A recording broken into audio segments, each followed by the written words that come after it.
Hey guys, you're on Ben's World Deadline TV website. Of course, you're already on if you're looking at the YouTube. I also have my, sorry, if you're viewing this on YouTube, you might want to see my website, www.postmanproductions.wordpress.org, or just Google Ben's World Postman Productions. It should come up. Okay, so what are we going to talk about today is we're going to talk about the concept of a justice tribunal.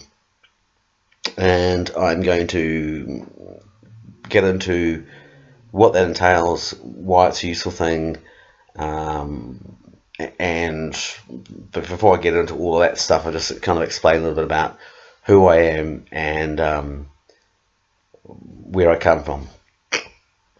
Some of you guys will actually already know me out there. I'm Ben Vidgen. I run a little magazine called Deadline, which I put around the cafes in the South Island. I also do another magazine called Ben's New Zealand. I do a radio show called Ben's World, and I have a social media presence, and I'm a general all-round shit stirrer of things that need to be stirred. I've written 4 books to have been bestsellers. State Secrets was basically, got on the bestsellers list there. We sold over 15,000 copies. And then there's State Secrets 2, which when I said it's bestseller, like I sold over 1,000 copies. I did it self-publishing, and that constitutes as a bestseller. But if you want to be technical about it, then I've only had one actual technical bestseller from the system. But in terms of book sales, yeah, no, I've done my fair share. I studied Canterbury University. I did a degree in history, science, and political science. History and political science. I generally focused on the issues of.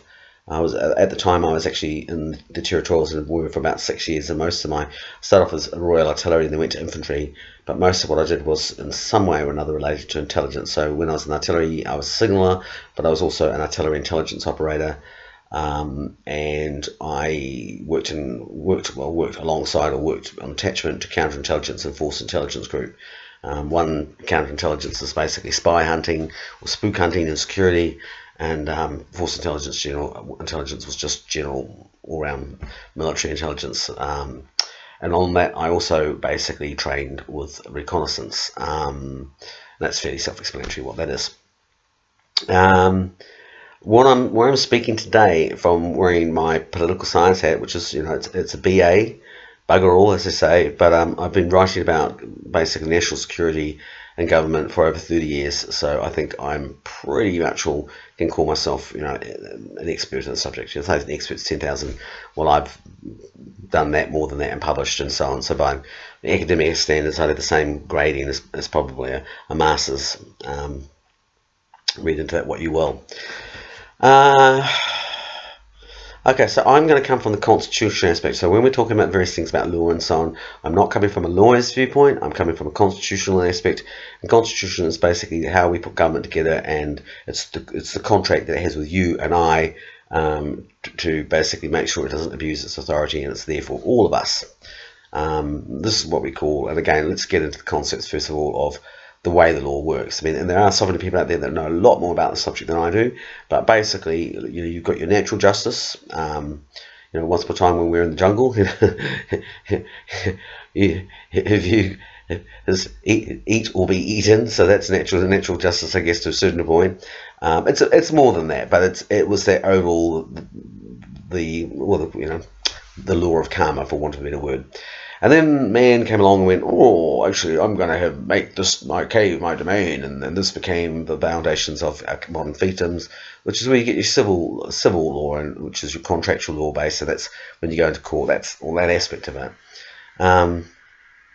You also have your common law, which, some simplistically put down, once upon a time, I go over here and bug over there, and a little pathway, and basically everything that occurred there was like, well, that was the law that they agreed that was what happened in that area there. Common law is basically the law of the people. And then, of course, you have above civil law, you have what's called God's law. Now, God's law doesn't necessarily mean whether you're religious or believe in the concept of God. It's just a case of when we start to get into the concept of the law actually becoming this part of a civilization, our fabric. By that stage, civilization had, of course, come up with gods, and from that rose out in Europe the Holy Roman Empire, which today we call the Vatican, And they were the, well, we speak for the higher power situation, and their version pre-Magna Carta, that was the man in the funny hat. This is also very significant toward what's happening here in New Zealand, because we've had things like the Trans-Pacific Partnership Agreement, and I'll get into this. I don't want to get too far out of track itself, but we've had things like the TPPA, which have attempted to. It's part of an ongoing process happening around the world, where they're trying to subvert the definition of human rights, and this starts off with things like the United Nations and the Agenda 2030, and now a lot of people go, oh, Agenda 2030. It's like, guys, it's really simple. Go to the United Nations material. If you don't believe any of that stuff about it, go and read up on it. Okay, it's there. It's not a conspiracy theory. It's actual, a really existing thing. We more know it as the United Nations Sustainability Plan, but it's the same thing, Agenda 2030. And Agenda 2030 is basically being made out to be like this sort of thing that's, oh, it's all about climate change and, you know, stopping us from eating, you know, bringing us. We need to all come to one and be one, and that would be great if we were in Star Trek, but the people that are behind this are largely corporate driven. So it's really actually about the reality of what we're being promoted is basically higher rights for the corporations and no rights for us. We just get made fucking slaves on fucking prison planet Earth. So that's kind of the overall where we're talking about. But let's just start from the beginning, in the sense of how did this all come about. In terms of why I'm making this video, was that I do a radio show, as I mentioned, called Ben's World, and I had Sue Gray, who's a lawyer, come aboard, and we talked about on that the International Tribunal of Natural Justice.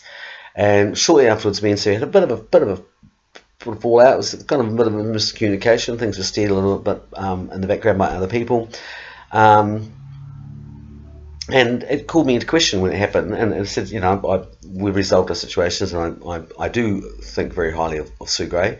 I know there's some people out there in the movement that have criticised her because of this thing about the International Tribunal of Natural Justice, which I'll get into in a second, because this Barney that me and Sue had has actually put me in a very unique position to talk to her camp and the other camp and say, well, you guys are having trouble communicating, but I can see it from both ways. So this is my take on it, and I'd like both of you guys to take on board what I'm saying. There is no right or wrong. It's just a dialogue, and I'm trying to utilise this position to be, I guess, a negotiator, and also just ability to explain things from both sides of both parties. So, but at the time, I was like, oh, well, shit, this is not. So I went back and had another look at the International Tribunal of Natural Justice, which was also been introduced to me by another friend of mine called Jenese James, who's also received a lot of flack.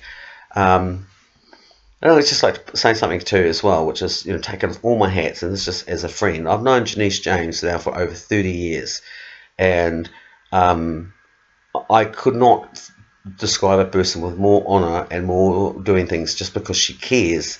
And that's it. That's that simple. That's where whether you agree with them or not, her motivation, I think Sue's motivation too, well, not think, I know, comes from because they actually care. And this is the funny thing, when you look at all the protest movements out there, that's really what marks us, is that, you know, we get made out to be like we're radicals and troublemakers. No, we're not. We're actually people that care about a planet, and we want to see the law actually do what it's meant to do. Whereas, like, great many people don't, because they're not aware of the issues, because they've chosen the other option, which is to keep their heads down low and go with the flow, you know. And I'm not having even a criticism of that, but I'm just saying this is the state where we are. So one of the things I guess I'd like to bring across this video today, and I include myself in this, is that you don't have to like people, you just have to work with them. And one of the models which I think is very important for us to take on board is the Raglan had the Kiwis against seabed mining, and before that they've done remarkable works as a community on cleaning up the rivers and the waste areas. And it's been the same situation, bringing in people from all sorts of backs of walk ground, which is the same thing that's happening with Protect Our Coastline in Kaikoura. And people are realising that, look, whatever the differences are, they are small compared to what they're up against, and if we don't all swing together, we're all going to hang together. And we really are in a fairly serious situation at the moment. And I'll quantify that too from when we talk about the International Tribunal of Natural Justice, now it came into the equation with Sue Gregowitz in the equation, we're talking about the 1080 issue, which last night I heard some very disturbing news that they're now going to be using Britificum on the West Coast, and apparently they've been using it on the islands already, and they have been using it in the Box Sanctuary. Now, when it comes to 1080, in all reality, as an independent journalist, and that's what I really market myself as, I don't belong to any political party, I don't belong to any political causes, I'm knowing all these different people, and I'm moving around the countryside. So when it comes to the issue of 1080, there is always an argument that says, oh, well, actually, 1080 is safe. Well, it's not safe. We don't know. We don't know if it's safe. We don't know if it's unsafe. So there's a room there in that area, and all the arguments say, well, maybe, just maybe. But when you take that into account with Britificum, no, there is no doubt about it. If they're using that stuff there, they're willfully using something that they know is just, well, let me put it this way. The United States military view it as a fantastical chemical weapon or bioweapon because it hangs around and it works its way into the food chain. I mean, that's the United States Army's medical journal I'm referring to. So there is no doubt in this case that this thing is just not good news at all. And in the case of the Book Sanctuary, I mentioned this in my article originally on the subject, which was something that the Nielsen Mail did not. Nielsen Mail is affiliated or has Matt Lowry, who's of the Greens, working with him. He's one of the people that think that 1080 is a good idea. We pointed this actually out to them. We were, as this is in the corporate media always does, and all the powers, oh no, they were just happy, so what will they know? And then they actually had some birds die at the sanctuary, the Natureland, which is a little kind of horrible zoo which hasn't really improved and really probably needs to be shut down, but that's just my personal opinion. And they discovered that, yes, the birds, they actually did die because of secondary poisoning from Britificum, which is what they'd been told it would happen. And now they've all gone very quiet and very red-faced, and that notwithstanding, it doesn't matter, they're moving forward. And I went to a scientific talk, and Nelson and Stoke held by the Cawthorne Institute, and Matt Lowry and Nick Smith from the National Party were there to clap their hands for the scientist whose name eludes me. And he spoke for an hour, and he didn't really speak anything about science, or just went, oh, beautiful bird sanctuary, and da-da-da, and fences, and danced around the subject. And at the end of it, I turned around and stuck my hand up and said, so does this mean, because the topic of the lecture was revegetation of the urban area. So I said, does this mean that you're planning to use 1080 and Britificum in urban environments? And basically, Book Sanctuary is actually in the suburbs, so you can almost say it actually is, but, that was standing. And this very confident speaker had spoken for an hour, and, had confidently was speaking to people, suddenly went, and Nick Smith turned around and said, well, that's enough questions, thank you very much, we'll have a cup of tea. So yeah, I mean, this is things actually happening out there, and this is just, you draw that line up at the point, it's like, well, maybe it's just the system, and they don't better, it's the market force. No, they are actually deliberately trying to they're trying to fucking smash up our country. We are being occupied, and we've been occupied by some very ruthless people who have no qualms if it means that to get their agendas, that people die. That's it. And you go, oh no, that's happening. It is happening, okay? All around the place, the country, I go around, I look around, I see things happening up and down the countryside, which just alarm the hell out of me. Go to my page if you want to update it, but this is the latest. So back to the issue of sovereignty and the International Tribunal of Natural Justice. So I went and looked at it, and some alarm bells began to ring very seriously, and other people in the 1080 movement went and looked at the International Tribunal, and alarm bells began to ring very seriously. And I did a bit more research, and I found quite an interesting situation. Was that there were 2 points that came to my attention when I really put this under the grill and decided I'm not gonna play gotcha, or endorse one side or another. I want to try and get to the root of whether this is a good thing or we've been set up or what. One level was the International Tribunal of Justice did actually do a lot of work for bringing out the issue of child trafficking out into the public arena. It was at a time when a lot of people were around the world. There's Julian Assange people at WikiLeaks were working in the Australian police force. You have Operation Blacklist.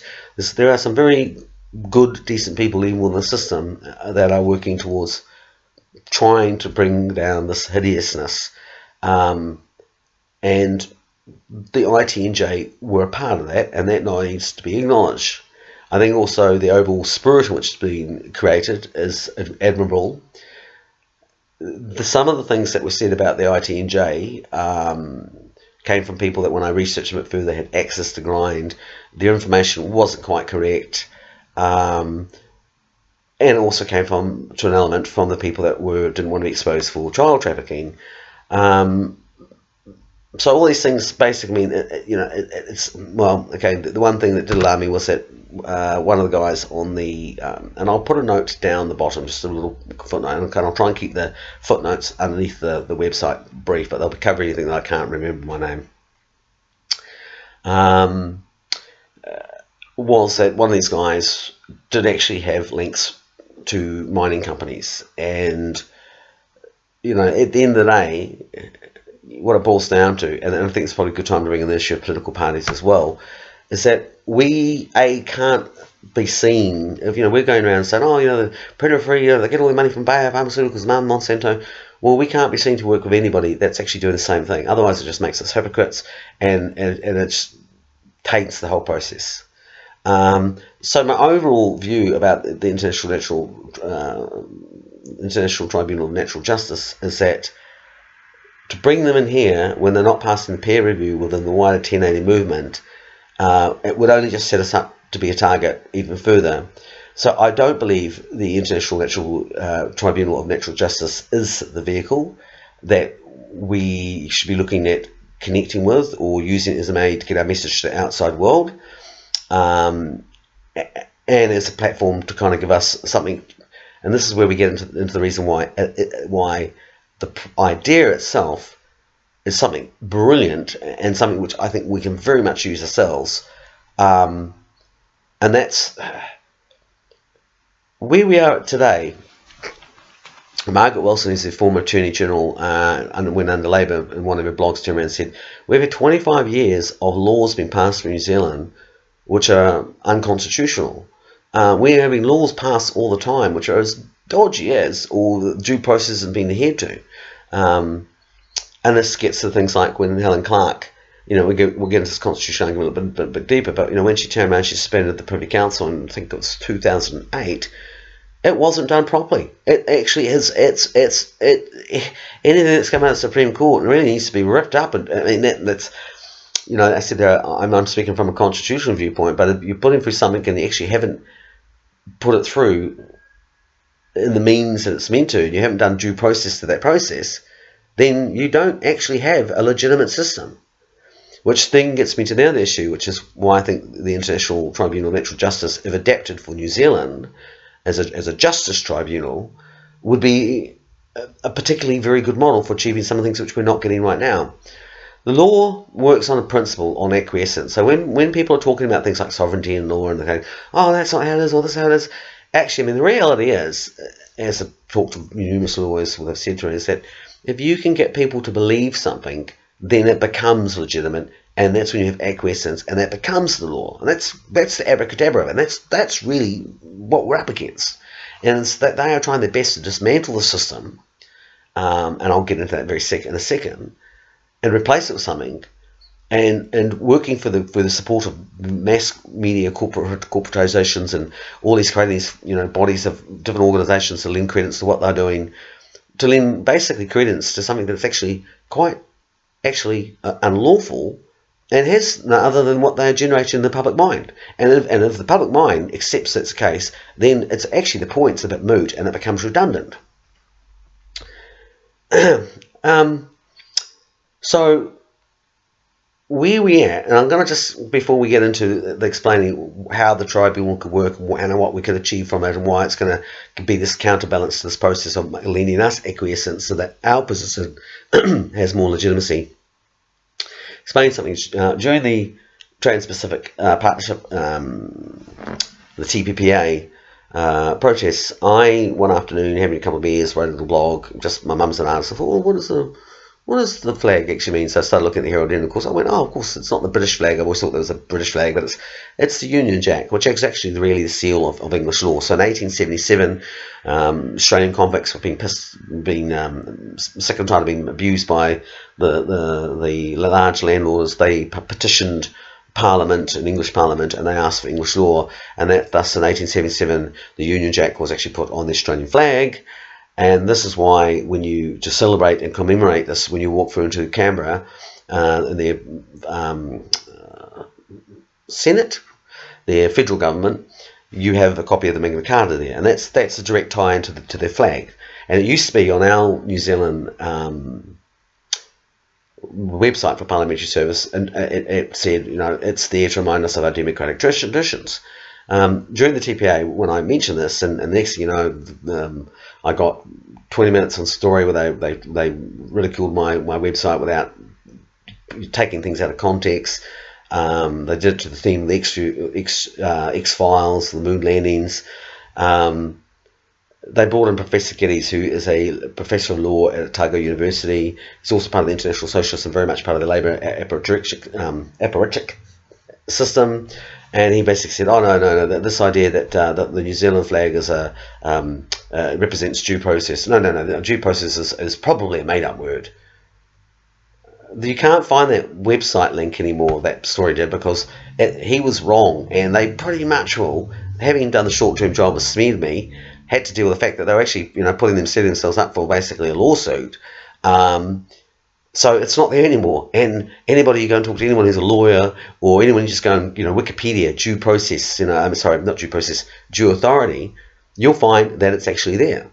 So, what Andrew Geddes, who's meant to be a professor of law, was talking about, demonstrates how much he doesn't know. So I turned around and said, well, wait a minute. And as I said, I think there was newspaper articles, there were radio things all attacking this idea, and I had the Attorney General calling me moderately nuts. And that's great, because we kicked off a debate about constitutionalism in New Zealand, which we weren't having before, and we dragged something out into the public, which they had been trying to actually keep in the backyard.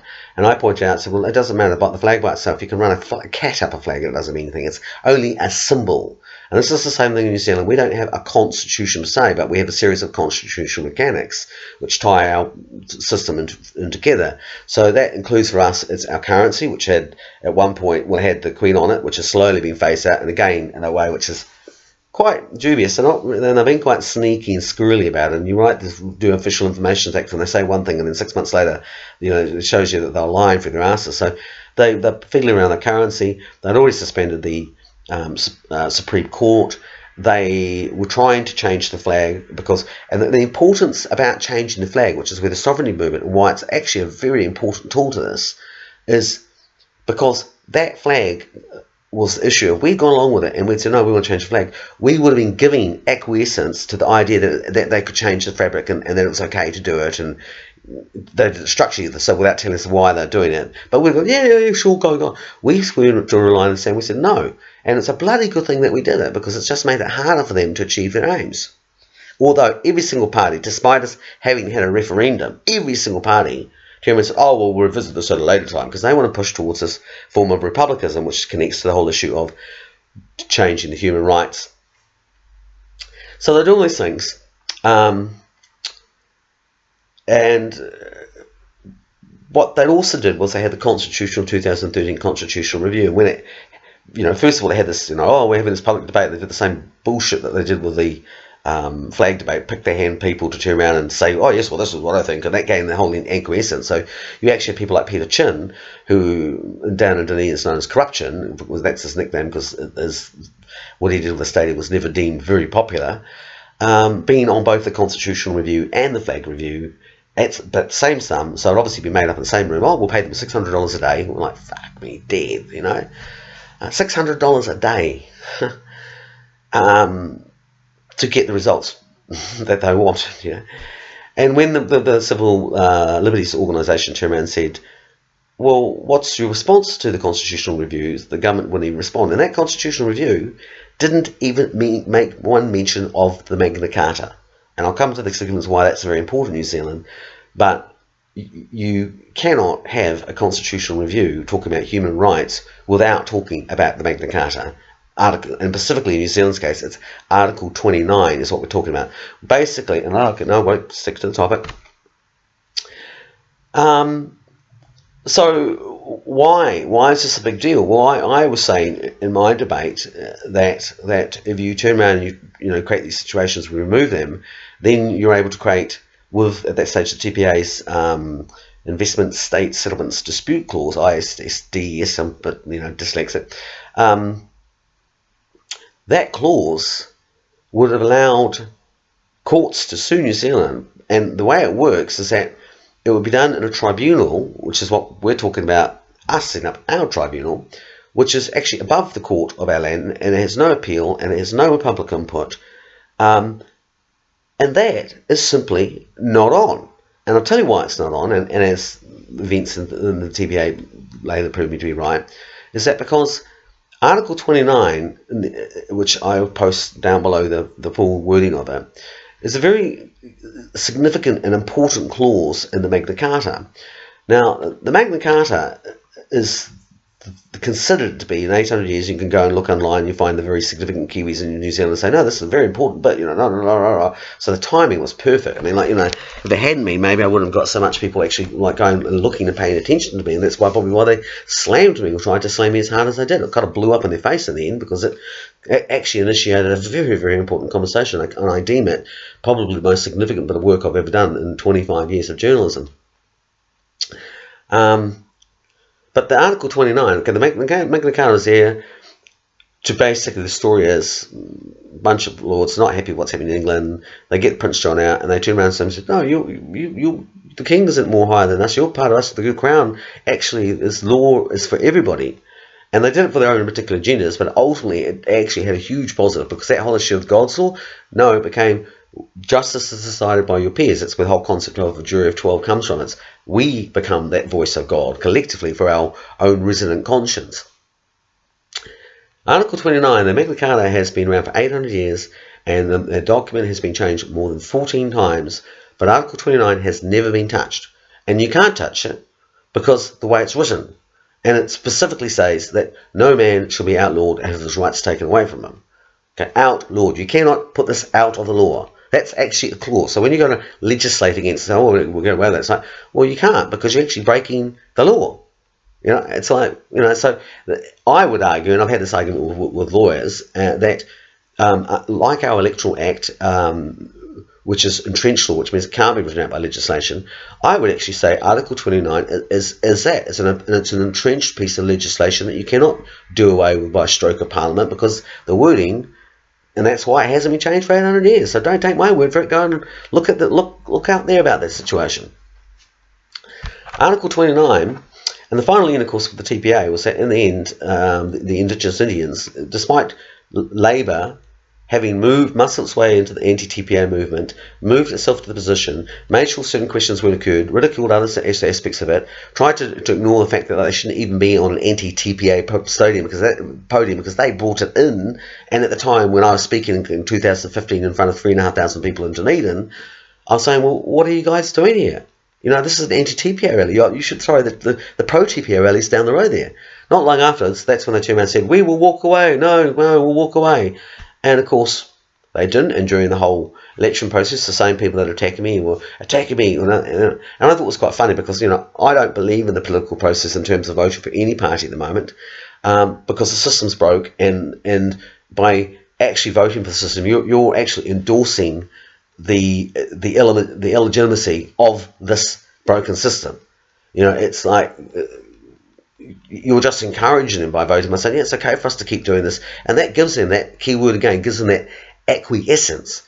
Okay? Without it, they've got nothing. That's the real fucking bottom line of this deal.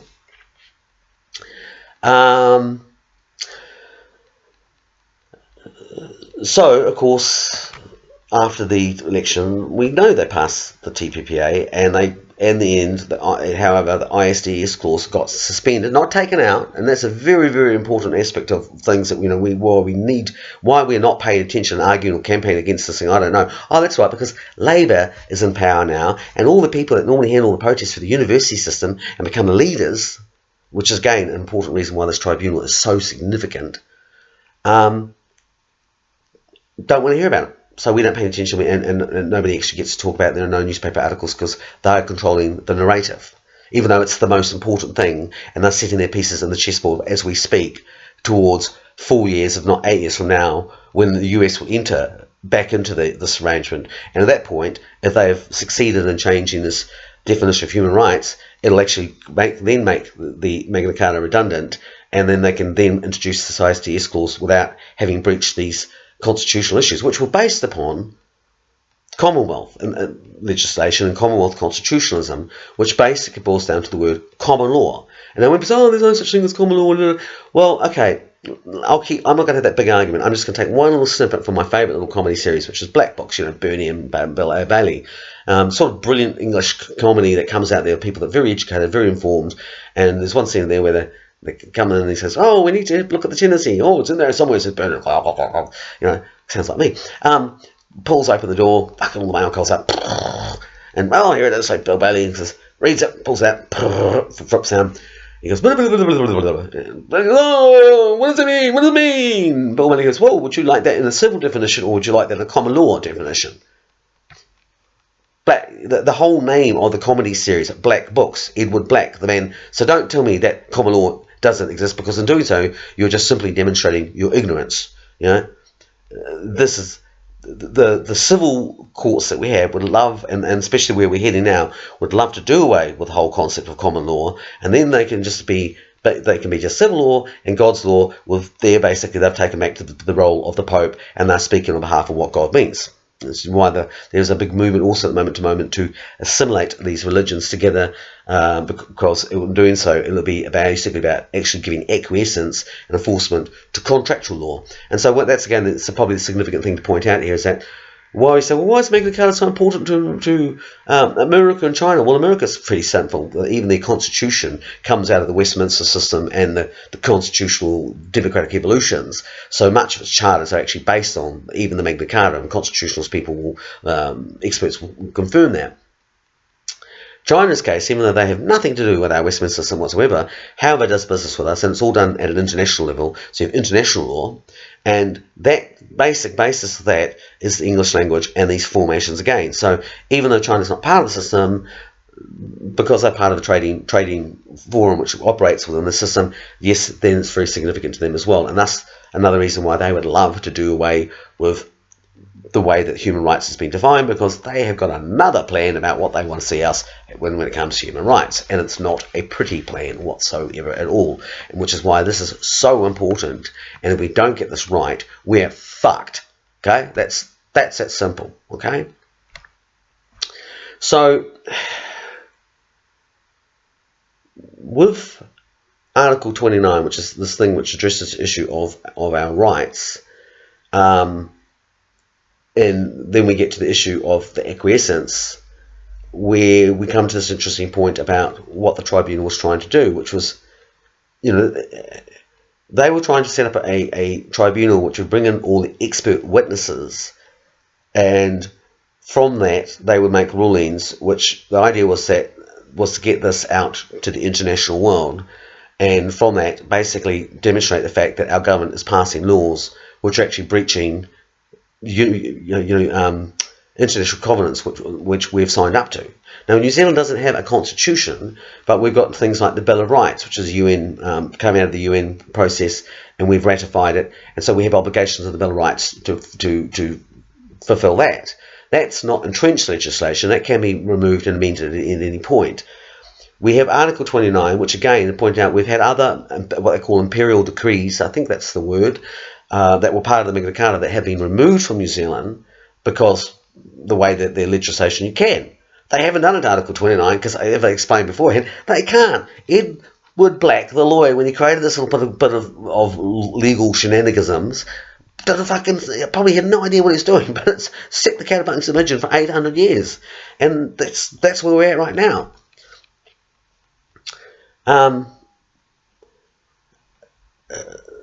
So, however, because I've explained, I don't believe that ITNJ is suited for our position because it's got too much. Basically, it's got too much baggage. Fairly or unfairly, that's the reality of where we are. However, it doesn't mean that we can't use that model and learn from that model to apply it to our situation. And the process about why I think it's important is that, done correctly, it will bring international attention to us. And especially we utilise it where we are communicating with other Indigenous movements who are facing the same situation around the planet. And for example, we should be definitely making inroads and connections to the people of the Indigenous Indians of Canada. And discussing with them, because these actually may be some of the people that we later turn around to be our experts, and which is this, the second issue is that the experts, unfortunately, what the ITNJ, the experts have been in the past, I have a mixed bag. I think some of them actually are very reputable people, and some of them, I think, again, it's a situation like, right, fairly or unfairly, there's room for critiquing there. And so our experts, if we decide to go down this road, need to be above reproach. This is going to be a very long discussion. Well, not a long, it's a discussion we need to have. How do we actually appoint people that, when people turn around and give their expert witness testimony, and it does draw attention, which is the whole aim of the situation, to not just the media and government, but we want people to come in and ideally, ultimately give their stories and be part of this process as well. How do we do it in a way where we can make sure that our experts are actually experts? And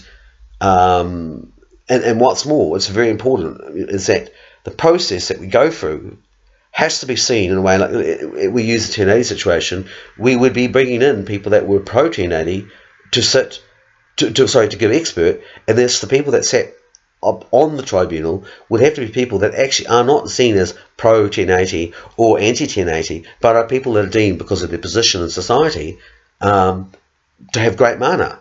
I think Joris, the former race reconciliator, is a person of the ilk, and I won't see him definitely because there's vetting process and so on, but somebody of that caliber that we can actually turn around and say, look, we're not asking you to be pro 1080, we're asking you to hear all the evidence, and as a group of people, body of people who are from education position, from work to the community, from general standing, are deemed to be leaders in our community, to say this is what we feel about all evidence, and this is the process, and then utilise that point. We then basically get that summary out to the wider world as a tool. And I'll come back to this too, because I have a plan, Stan. But so the same situation when we invite people to give evidence of this particular process, and that's for the 1080 and against the 1080, they may turn around to us and say, no, I'm not going to come, I'm not going to be part of your city or circus or whatever. Doesn't matter, as long as we go through a very public process and transference situation, so that we can make it very clear that we've done everything in our power to make sure that all parties were actually invited, they're eligible, they had like a public submission process, anyone could be basically get up and have their say. That's the important bit. If it keeps on that, and it's, the other reason why this is very important is we have these bringing this issue into a tent. We've got filming, it gets filmed every day, all people coming through, different journalists and independent people, and they put it on Facebook and so on. If the story keeps on up saying, expert A from Department of Conservation, I've decided not to show, Bayer Pharmaceutical Industries decided not to show, Monsanto, it's going to start to paint a picture that's, again, going to demonstrate the fact of how weak their argument is and how strong our one is, which is part of that process of developing acquiescence, so that we are the ones that actually have the authority and the power behind what we're doing.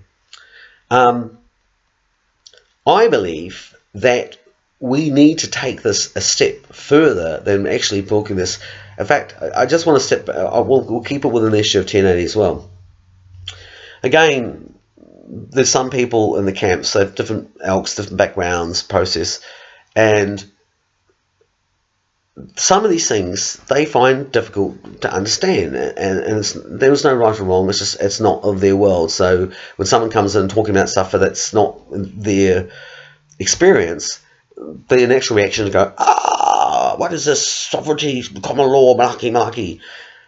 Now, I want to step back for a second, and I want to again present this to you from a viewpoint of a journalist and as a person that also is a marketer, because I have to go and sell my own advertising, is that, excuse me guys, I'm just going to plug the little power cord in because it's telling me that I'm running low on juice. Bear with me.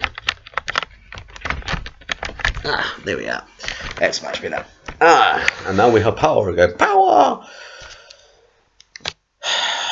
From a marketing viewpoint, with the exception of the nuclear-free protests in 1980, which the Labour government utilised to actually, bring in Rogernomics, which is very similar to what we're now facing, is with yet another Labour government actually pushing like mad for neoliberal reforms. And it actually includes a Prime Minister that was Jacinda Ardern, who went to work for Tony Blair as a senior research policy advisor as part of a cadre of academics and groomed mandarins that was sent by New Zealand to Tony Blair's government to herald in the third Labour, Tony Blair's government, what they call the third wave. And at the same time, while this was going on, and again, explaining this is probably actually an important bit that you guys all need to know. So that was what happened. They're sending people to the Blair's government, but then you also had people like Michael Moore. Now, Michael Moore was the guy that was the PR person that sold us Rogernomics and said, "Oh, privatisation and asset sales, oh, they'll all be wonderful, oh, it'll be great, fantastic." And at the end of his political career, he was sent overseas, where he originally worked as a UN envoy for global migration, which is the Global Migration Pact, as part of this entire process, which we keep facing, where we are being sold pups that have been dressed up with a liberal bow to fool people into things which are actually rampant free trade and rampant corporatisation. Now, some people say, "Oh, it's a socialist plot." Well, this is where you need to know your history a little bit too, because in the 1930s, Lenin basically rose within the socialist system, and there was a civil war within the socialism spectrum. So the end result of it was that Lenin got to power, Stalin followed on, and Trotsky got a nice pick in the fucking back of the head, and that was the end of really true socialism in its form. What you actually had under Lenin was the involvement of what they call, and again this is my political science hat wearing, is you had the beginning of a process called state capitalism, where basically Lenin said, well, to run this party system we've got to have adjudicators to make a level playing field. I know, we'll pick them from the academia, industrial and banking world, which is basically what globalization or these TPA systems come from. So whether you want to call it super capitalism or you want to call it socialism, Arthur and Martha, it's the same outcome. In Ford's case, just very Lenin's case, he was financed by Ford, Henry Ford. He utilized models that came from Henry Ford's factory process. Same thing, it was Armand Hammond from Ocean International Oil, which we now know today as ExxonMobil. They were the people that were the sugar daddies for Lenin. That's why Lenin turned around and said, well, actually, no, we'll tolerate capitalism, we just won't tolerate the kings. Off the king's heads, but the capitalists can stay, basically. And so ultimately, that state capitalism created this monopoly. And it's even an interesting thing about New Zealand history is that Sir Douglas Goodwood, who was Sanford Fisheries, first guy to bring basically exporting mass goods from Russia to New Zealand, set up a process called amalgamated dairies, which was based on Lenin's idea that the way to actually get the party forward is to crush the middle class, which is pretty much what Jacinda's doing at the moment. So, she's working from the Lenin book, not the Trotsky book. So, it's anyway. But so he was backed by Ford and he backed by Occidental Oil, and they borrowed their models for his creation of monopoly. And so with amalgamated dairies, that later went on to become the New Zealand Dairy Board, which then went on to become Fonterra. So the entire Fonterra, we think of Fonterra as big business, but it's actually based upon this Lenin is creating a monopoly by crushing the middle class. Basically, you market them out of the marketplace. They can't compete because you've got a state conglomerate, and you just fix the prices and regulate them the hell out of there. And that's pretty much what we're seeing going on right now as an extension of Jacinda, as an extension of this Roger Douglas kind of movement. And in the process, they're also doing this by passing various laws, with which National have also done their fair share of doing this, which are just not constitutionally, the legislation is constitutionally dubious.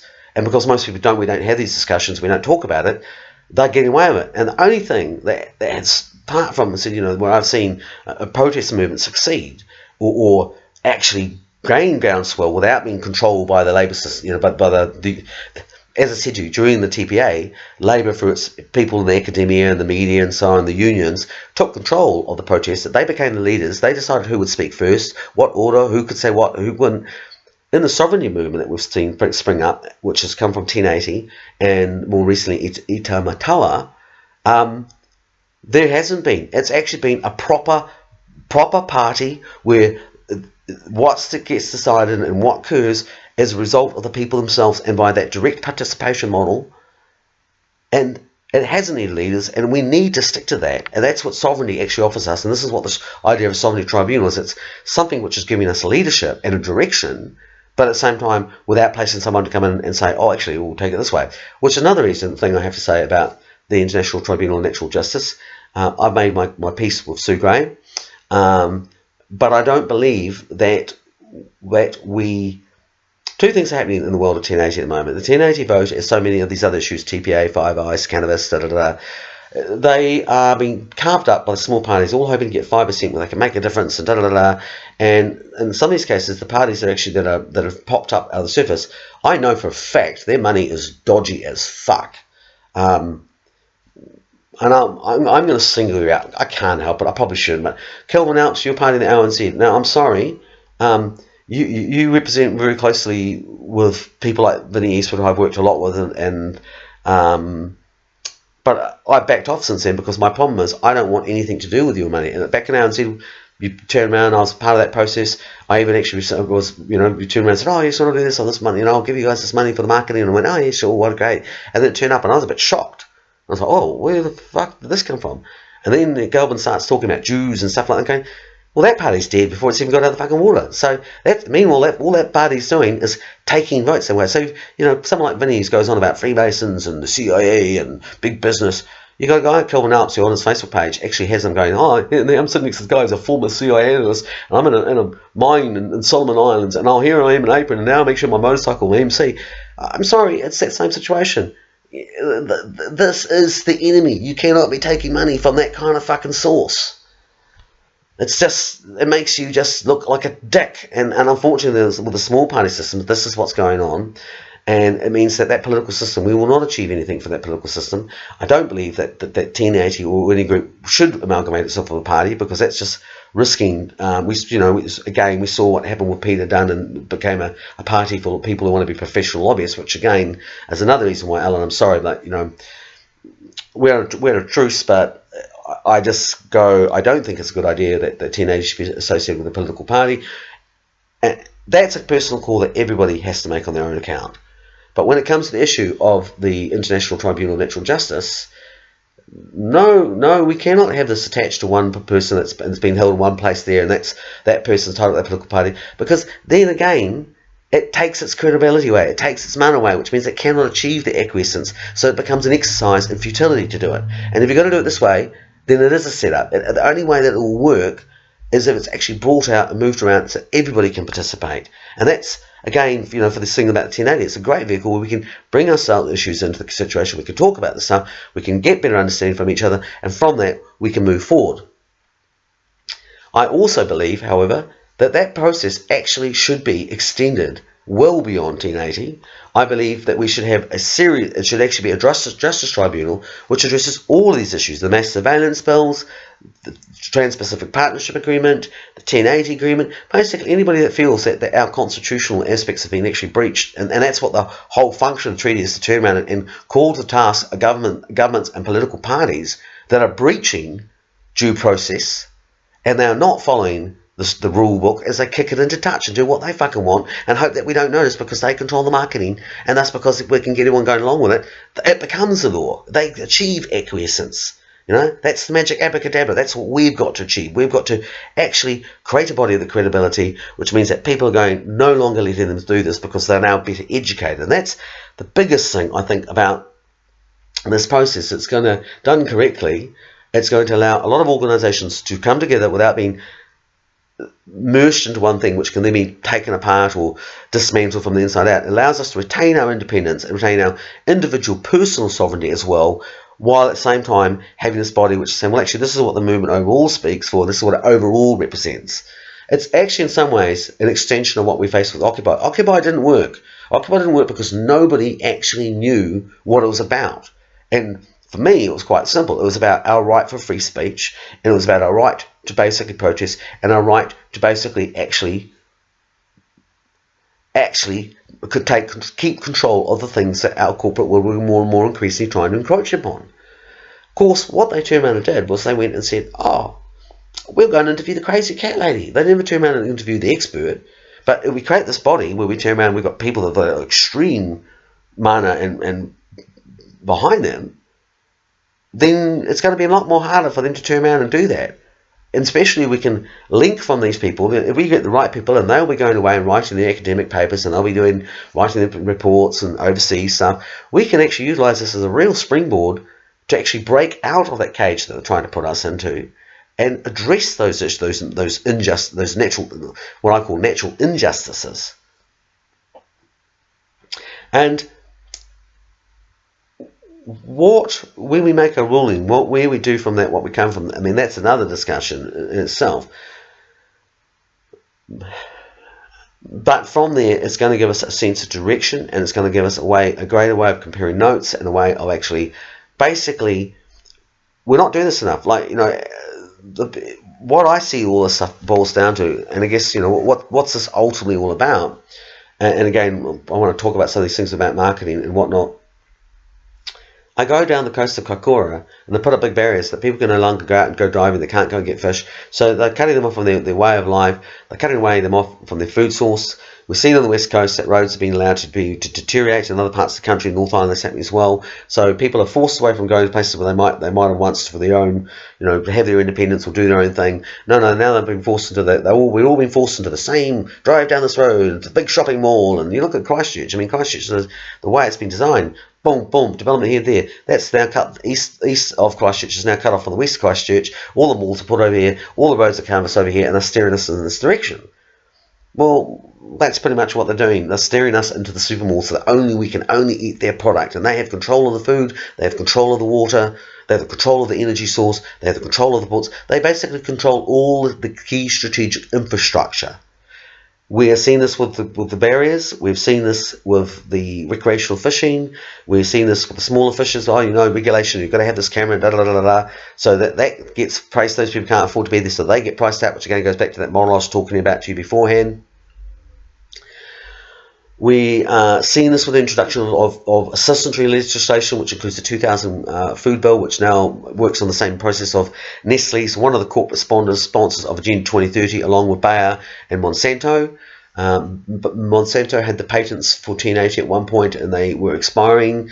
Bayer has the patents for Pacificum, and they make 25% of the time, and that's why there's a shift from 1080 to Pacificum, which called, but now that I'm actually seeing it unfolded, I just can't believe that they're doing this to us, and that our government is allowing this to happen.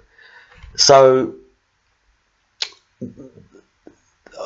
yeah, and then we get to shooting. So again, the aspect of the shooting was, and again, I'm going to make a little point here, is that we've got people out there that, and it goes to this whole issue about some of the people that are getting to speak, and some of the people with money I just don't trust. So when it comes to issue of speaking, we've got people going, oh my God, they're taking away rights, and then trying to create a situation which makes us sound like the crazy fucking cat lady, in this case the NRA, and talk about things which are relevant. It's like you can stick with how you want it to be, or you can actually deal with the issue. And there's no point crying over spilt milk, because it's fucking happened. I also feel that, when it comes to the issue of the shooting situation, I wrote a book called State Secrets, and I covered people like David Tipple in 1999, the man that provided the weapons to the person that carried out the attack on March 15th, or was the trigger man for that event anyway. I talked about that there was this influx of weapons actually out there, and that the police weren't actually doing much about it, they weren't collecting any intelligence. So basically, the responsible aspect of it is to turn around and say, as responsible hunters, say, we didn't want these things here to begin with. We hated them. We've been telling you to get rid of them. We were like trying to point the finger at this guy, and nobody wanted to know about it. So, at the end of the day, we agree. Let's get rid of them. They have no place in there. You don't need them. And people go, we need them for civil defence, because otherwise they'll come in and they'll do this. Bollocks, people. That's just huge naivety on your behalf. At the end of the day, we're a country surrounded by water. We're a long way away. There's one thing that guns all have in common, is they need bullets. And if they want to fucking cut us off at any time, they can. So that's just nonsense. You're just making yourself look ridiculous when you say stuff like that. The moral issue is really about saying is that, I'm sorry, we don't have that sick American gun culture. What we have is, we have a gun culture of conservation, sports, and food. And this is what this is all about. We want to retain our right to go and get some power, to go into the mountains and get some deer, not to be risking poison, not to have to go and only eat the supermarkets and only order stuff in our 5G phones. We're not having that we're not having that choices. So we're being inflicted upon this product whether we want it or not. And that's not, that's why we have a constitution in the first place. And if our politicians aren't going to do it, well, we're going to have to do it ourselves. And this is what this model presents. It's basically what we're doing is we're crumbing up the foundation of an entirely new law system. And we're saying, we're disregarding your system. It's not working. You're not listening to us. We are the common people. Take your fucking contract and fuck off, because we're actually going to sort it ourselves out. And we're going to do it. And once there's more of us, once you can achieve it, boom, mission accomplished. I mean, that's high in the sky pie area, but it's getting that conversation started. And that's why I see this, the idea of a tribunal, a justice tribunal, to be an incredibly valid tool. I think I've pretty much recovered everything I can. I'd like, see the people that may, another thing I'd like to turn around and say about Sue is that, people turn around sometimes and they're going, oh, look, as far as I can make out right now, the only person that's giving us any legal representation, regardless of the House is a fixed fucking game, is Sue Gray. And she's a very busy person. And sometimes we can get so busy we forget about other people. And I know I'm guilty of that, which is kind of, why, I let this one slide, because it's not like I've moved into being a jerk myself. But she is there because she actually cares about us. And there's nobody in the 1080 movement that I've met, regardless of whether they think of which side you sit on this particular spectrum, that doesn't care. And this is the thing, the final point I'm saying about the marketing and the whole issue about the flags and da-da-da. One of the guys that protect our coastlines turned around and said, I'll pay for our flags raised up, and I want 3 flags raised up. And I went, what? Yep, I want the New Zealand flag, which is completely, and he was actually copying the heraldry at Itamatua, and the way they did it was exquisite. It was perfect, and this is, you guys may not think this is important, but back in the days of the knights, there was a reason for all this heraldry, and it does have significance, and places where it counts. It's all about stating where our authority comes from, and that's from where we get our acquiescence and where we get our ground support. So there we have the New Zealand flag, which represents the issue of law. We have the St George's flag, which actually has its own constitution, or I'm doing some predates to 1840, which has its significance and which was recognised by the Crown, saying these people have indigenous rights, and they're not part of New Zealand. Well, they have their own sovereignty. It acknowledged that, and even today in places like Rikura, no, that flag goes up, and the police go in, and they don't actually ask permission to come on board. That's actually, they know that thing actually isn't just a little fling flapping in there. It actually has power. And then, of course, thirdly, you have what I always got, like the power of my pronunciation. I just call it Rio, but we mean the red, white, and black, which represents the iwi issue, which is actually also important. But as we said, Itamatua, it's now we're coming to this issue, which people are starting to wake up to, is that no, the iwi must listen to the hapu first. And if the hapu is not happy, then the iwi does not move forward. And that's how it's going to work. And there is, again, I'm going to put a link on there because I've just come across recently a very good bit out there, basically, which describes the constitutional model, which actually does include this issue of the New Crown, which, for want of simplification, we can say is the pākā. It represents the hapu and it represents the iwi. And so collectively, it actually represents all of us. And that's what we're talking about. So don't be afraid of it, because this thing is actually it's our shield. That's pretty much my 5 cents on the issue. I really would like you guys to have a proper look at this issue and saying, okay, an idea was put forward. The model, for various reasons, won't necessarily work as originally put forward. But by God, it's got some very good meat on that bone, and we really need to take it on board seriously. And as I said, I would like to see this go beyond the 1080, but I think the 1080 is a good place to start. That in the TPA, and I think maybe that's such discussions we can have another day. But